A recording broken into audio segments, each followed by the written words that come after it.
Cette vidéo est en collaboration avec Rosetta Stone. Apprendre une langue, ça peut s'avérer compliqué. Mais heureusement, Rosetta Stone a compris comment nous faciliter la vie. Rosetta Stone, c'est l'application numéro 1 pour apprendre une langue de la meilleure manière qui soit. Avec ses exercices quotidiens amusants et particulièrement immersifs, vous pourrez apprendre de nouveaux mots et même de nouvelles phrases dans le but de vous préparer à différentes situations de la vie quotidienne. Plutôt que de traduire chaque mot, vous associez les images, les sons et les situations comme le ferait un enfant qui apprend sa langue natale. C'est simple, rapide et vraiment efficace. Et le must, c'est que vous pourrez faire tout ça depuis votre PC ou de votre smartphone. Vous n'êtes toujours pas convaincu de son efficacité?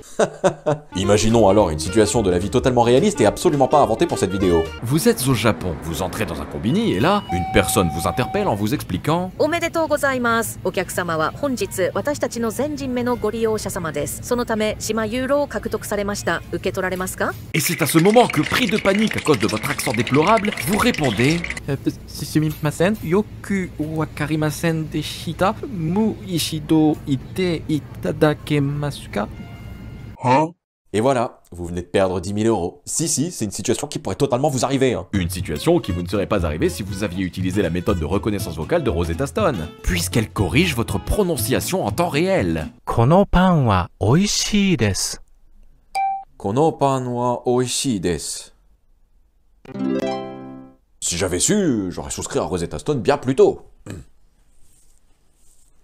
Surtout qu'en ce moment, Rosetta Stone propose une réduction de 60% sur l'abonnement Lifetime, comprenant les 25 langues de l'application. Et ce n'est pas tout, puisqu'à l'occasion des fêtes de fin d'année, Rosetta Stone vous permet d'offrir un abonnement à la personne de votre choix. De quoi rendre service à tous vos amis qui auraient appris l'anglais sur League of Legends. Bref, cliquez sur mon lien en description pour profiter de tout ça. Le sport. C'est pas un truc que je connais vraiment, mais par contre, l'amour... Bon, bah je connais pas non plus, mais au moins c'est quelque chose que j'aurais envie de connaître. Alors, au vu du temps que je passe sur les sites de streaming, je pourrais totalement désactiver mon adblock pour rencontrer les geekettes les plus chaudes de ma région, me direz-vous. Mais payer 15 balles pour avoir 27 secondes de plaisir, ça vaut pas le coup. C'est pour cette raison que j'aime les animés de romance. Déjà parce que le plaisir dure plus longtemps, mais je les aime aussi et surtout parce qu'ils me permettent de m'évader, de profiter d'un moment apaisant, rempli de mignonnerie et de satisfaction en tout genre. Le problème, c'est que chaque année, les bonnes romances, on les compte sur les doigts d'une main. Rajoutez un doigt pour celle-là. Elle était pas mal quand même. Les vrais savent. Entre clichés romantiques à base de Ougnougnou, bisous indirect. de tsundere qui me tape sur le système à force de répéter encore et encore les mêmes agissements casse-burn sans jamais évoluer, du fanservice omniprésent montrant toujours plus de niba... Ah ouais non, ça j'aime bien. Et parmi tous ces gros caca là, bah, vous avez parfois des œuvres qui émergent pour vous faire comprendre que ce genre n'est pas totalement perdu. Attendez quoi? Un animé sans fanservice? Un animé avec des personnages qui réfléchissent? Qui n'abusent pas de son concept pour créer une histoire captivante? Une romance qui met en scène une histoire réaliste? Avec en plus une intrigue qui te fait vibrer bien au-delà de la simple relation entre les deux héros? Oui. Quand j'ai découvert Blue Box, que vous m'avez tous très bien vendu, j'ai repris espoir. Ouais, parce que une fois que je suis tombé sur sa bande-annonce, j'étais persuadé que je trouverais enfin en Blue Box l'animé qui me permettrait de passer ce moment touchant que je convoite depuis si longtemps maintenant, sans pour autant passer par la case gênance. Et c'est bien le cas. Logique, sinon je serais pas là en train de vous parler. Du coup, inutile de faire durer cette intro encore plus longue qu'elle ne l'est, parce que aujourd'hui, on parle de Blue Box.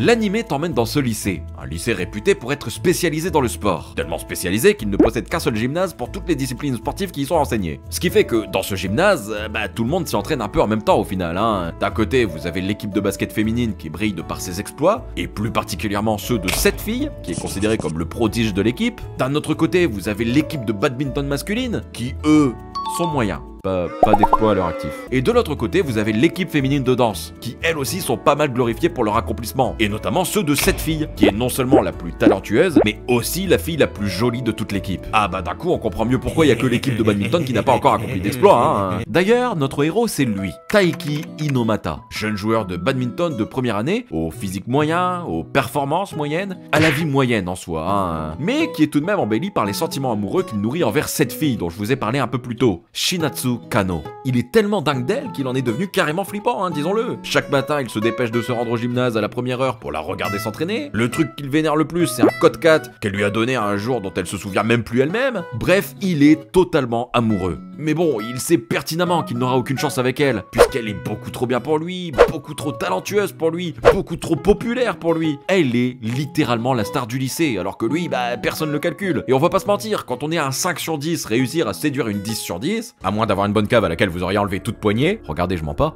il y a la marque du trou. Coïncidence? Je ne pense pas. Bah, c'est physiquement impossible. Sauf que un jour, et par le plus grand des hasards, les parents de Chinatsu doivent partir à l'étranger pour le travail, et donc, bah, elle va être obligée de loger chez des connaissances de ses parents. Et devinez qui sont ses connaissances? Oui, ce sont les parents de Taiki. Ah, il a tellement le cul bordé de nouilles ce con-là que dès que tu le mets dans la flotte, l'eau elle bout. Et alors là, je vous avoue que j'ai commencé à vraiment flipper. Non, parce que dans ma carrière de giga célibataire, j'en ai vu des animés de romance. Trop vu, même. Assez pour vous dire que quand deux personnages destinés à être les héros d'un animé romantique se mettent à cohabiter ensemble, ça finit forcément par partir en couille. Et non, c'est pas une métaphore, c'est littéral. Ouais, parce que en général, ce genre d'intrigue, bah, c'est souvent un prétexte pour laisser place à tous les fantasmes les plus loufoques de l'auteur, hein, on le sait tous. User du famoso cliché de la porte de la salle de bain qui s'ouvre par inadvertance, laissant place à des citations d'une richesse infinie. Oh mon Dieu, tu as vu ma culotte, espèce de bâtard. Je suis désolé, j'ai vu de la lumière et j'ai même entendu la douche, mais je pensais qu'il n'y avait personne. Bâtard. Alors que les humains ont quand même inventé ceci, hein, j'ai de savoir l'utiliser. Ou alors mettre en place un véritable festival de fanservice. Waouh, la monétisation. C'était Domestic Nakanojo, pour les hommes de culture qui souhaiteraient approfondir leurs horizons. Mais dans le cas de Blue Box, bah non en fait. Pas une seule scène ambiguë, pas une seule seconde de fanservice chelou. Rien, nada. Cette cohabitation, elle sert vraiment à l'histoire. Et ça, c'est assez rare pour être stipulé. Bah ouais, parce que en vrai, l'anime aurait pu s'inspirer de ses prédécesseurs et jouer de la cohabitation entre Taiki et Chinatsu pour créer des malentendus gênants ou des scènes de fanservice inutiles. Sauf que non, avec cette cohabitation, l'anime choisit une autre voie, celle de la maturité. C'est avec cette cohabitation inopinée que Taiki va commencer à comprendre que Chinatsu est certes une personne exceptionnelle, mais surtout une personne abordable, gentille et extrêmement compréhensive. Ce qui va certes le faire craquer encore plus pour elle forcément, hein, mais qui va surtout lui faire réaliser que s'il veut être digne d'elle, alors il va devoir se dépasser pour elle, de tout faire pour que lui aussi soit reconnu pour ses exploits sportifs. Et donc, à partir de là, l'anime va se concentrer sur son entraînement, sur son évolution permanente, sur les bénéfices que lui apportent ses sentiments envers Chinatsu et sa cohabitation avec elle, sur son mental et sa motivation, tout en se concentrant sur la construction progressive de la romance entre les deux personnages principaux. Alors après, non, hein, Blue Box ne révolutionne pas le genre romance comme j'ai pu le voir sur différents espaces de commentaires. Non, parce que quand on regarde bien, bah l'anime reprend pas mal de tropes classiques propres au genre. Ouais, parce que en fin de compte, y a pas grand chose qui différencie Blue Box d'une autre romance générique, hein, à part peut-être son animation complètement folle qui fait du bien au globe oculaire, hein, on va pas se mentir. Comme quoi on peut parler de sport, avoir le mot blue dans son titre et être bien animé. Mais outre ça, bah on retrouve tous les clichés qu'on a l'habitude de retrouver dans ce genre d'animé. Vous avez cette fille qui s'apparente à l'ami proche du héros et qui nourrit des sentiments en secret pour lui. Vous avez ce mec, le meilleur ami du héros, un peu déconnecté de la vie, qui se retrouve à être son meilleur soutien. Vous avez des quiproquos, des malentendus, des incompréhensions. Mais vous voyez, même si personnellement, en règle générale, je suis pas fan de ce genre de clichés parce que c'est du vu et revu, Blue Box est, malgré ça, ce genre d'animé qui parvient à vous captiver dès son premier épisode. Parce qu'en fait, la série vous propose un petit truc en plus que toute personne qui se lance dans une romance souhaite obtenir: la satisfaction. Quand vous vous lancez dans Blue Box, vous êtes directement amené à vous retrouver sur un petit nuage. Parce que en fait, dès son commencement, la série se concentre réellement sur la transmission de bons sentiments. C'est doux, c'est attachant, c'est mignon, c'est touchant. Et c'est dans cet univers mielleux que tu rencontres un couple de personnages qui captent directement ton attention de par leur authenticité. Un jour, tu les croises au lycée en train de s'observer mutuellement en douce avec des yeux qui reflètent le respect mutuel qu'ils ont l'un pour l'autre. Puis tu les retrouves au détour d'un couloir pour s'encourager, se motiver, passer un petit moment ensemble en dehors du cadre scolaire, dans un cadre un peu plus privé qui permet de se révéler chaque jour un peu plus à l'autre. Et quand tu vois ça, bah tu peux pas t'empêcher d'afficher un giga sourire niais sur ton visage en fait, et d'être conquis par ce que tu vois. Parce que ce genre de relation, bah c'est exactement ce que t'es venu chercher quand t'as cliqué sur cette série qui te promettait de la romance en fin de compte. Waouh, un animé qui promet d'offrir exactement ce que ces genres proposent? Pas mal le concept. Ça existe vraiment ça en 2024? Eh ben oui. Parce que même si c'est pas factuel dès le départ, Blue Box, contrairement à d'autres séries du même type, ne te laisse pas miroiter sur la question de est-ce qu'ils vont se mettre en couple ou non. Non, ce genre d'intrigue à la con, c'est chiant. Ici, on est dans du concret. Très rapidement, dans l'animé, on se fait une idée assez claire des sentiments qu'ils éprouvent l'un pour l'autre. Je veux dire, même si on suit l'histoire du point de vue de Taiki, osez me dire que quand vous voyez cette fille observer ce garçon pratiquement à chaque fois qu'elle en a l'occasion, quand vous la voyez constamment venir entamer la discussion avec lui, alors qu'il est tranquillement dans sa chambre, quand vous la voyez lui offrir un bracelet assorti au sien, osez me dire qu'elle n'est pas amoureuse de lui. C'est plutôt clair en fait. Et la série essaye pas de nous le cacher, parce qu'elle sait très bien qu'être témoin d'une telle réciprocité, c'est ce qui va attiser notre engouement, au point de continuer la série pour voir jusqu'où ce couple va aller, pour voir comment ils vont évoluer ensemble. Et vous voyez, c'est exactement ce pourquoi Blue Box tend à être si satisfaisant. La série ne se focalise pas sur la prise de conscience des sentiments amoureux, mais elle se concentre plutôt sur le chemin à parcourir pour suffisamment développer ses sentiments amoureux. Et c'est vraiment ça qui rend la romance de cette série plus plaisante que les autres au final. C'est le fait qu'elle se construise doucement, mais avec une vraie sincérité. Et ce qui distingue cet animé de bien d'autres romances, c'est qu'il cherche pas à dramatiser à outrance, ni même à jouer sur des situations invraisemblables en fait. Ici, les émotions naissent de petits moments du quotidien. Un sourire échangé, une confidence à demi-mot. Et vous voyez, ces instants, ils sont universels en fait. Personne ne peut regarder l'animé et ne pas ressentir une certaine proximité avec Taiki, parce qu'il représente exactement le combat que chaque personne entreprend quand il s'agit d'amour. Se surpasser pour briller. Nous aussi, au cross des collèges, même si on était claqués, on donnait tout ce qu'on avait quand on passait devant notre crush juste pour l'impressionner. Parce que à ce moment précis, l'amour nous donnait des ailes. Bon, après on allait dégueuler 20 mètres plus loin, mais bon. Oui les amis, l'amour donne des ailes. Un peu comme le Red Bull, sauf que là vous chopez le diabète qu'une fois par an, à la Saint-Valentin. L'amour permet de réaliser de grandes choses, d'entreprendre un changement radical juste pour plaire à la personne qu'on aime, de claquer toute sa thune dans des produits de beauté hors de prix pour faire plaisir à sa copine à Noël, au lieu de s'acheter un bon PC pour satisfaire le whip qui sommeille en vous. En vrai, ça a du bon d'être célibataire parfois. Big up à tous ceux qui feront ce sacrifice. On n'est pas ensemble. Et alors, à ce moment de la vidéo, vous êtes sûrement en train de vous dire ok, c'est mignon tout plein ton animé là, mais bon, c'est pas franchement l'animé qui va nous offrir de l'épicness. Chut.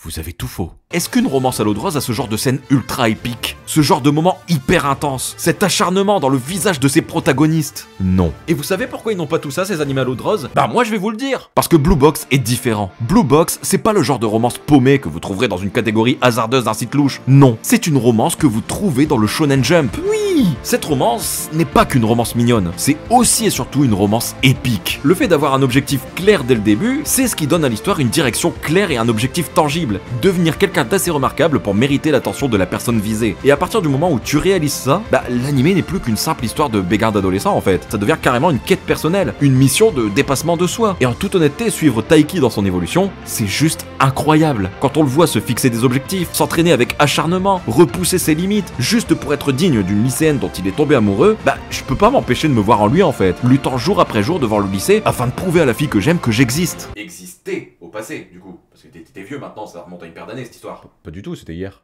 Ah putain, c'est vrai que t'es youtubeur toi. L'animé parvient à allier parfaitement la romance avec l'esprit shonen qui englobe l'histoire principale. Le fait de suivre un héros moyen qui se retrouve du jour au lendemain à devoir cohabiter avec la star du club de basket, qui est ami avec la star du club de danse, qui se retrouve à devoir faire équipe avec la star du club de badminton, c'est précisément ce qui rend l'attachement envers Taiki presque instantané. Parce que au milieu de tous ces êtres extraordinaires qui l'entourent, on apprend à connaître Taiki à travers sa normalité. Il n'est pas un héros parfait, mais un adolescent ordinaire, avec des rêves, des doutes et une volonté admirable de progresser. Et c'est précisément cette normalité qui rend son parcours si inspirant. Taiki est un personnage profondément attachant, et ce parce qu'il est incroyablement humain. Ses hésitations, ses doutes, ses moments de faiblesse, tout ça, ça tend à le rendre réel. Son objectif initial de devenir une meilleure version de lui-même, c'est ce qui le rend profondément respectable, et même plaisant à suivre malgré le manque d'une capacité qui pourrait le rendre unique. Et c'est là que Blue Box touche une corde sensible. Suivre ce type de personnage, c'est un véritable plaisir parce qu'on est témoin de son évolution, de son combat personnel, et ça impacte directement notre visionnage en nous motivant nous-mêmes au final. Moi-même qui pratique le badminton, je vous promets que cet animé m'a donné envie de m'améliorer. Le smash.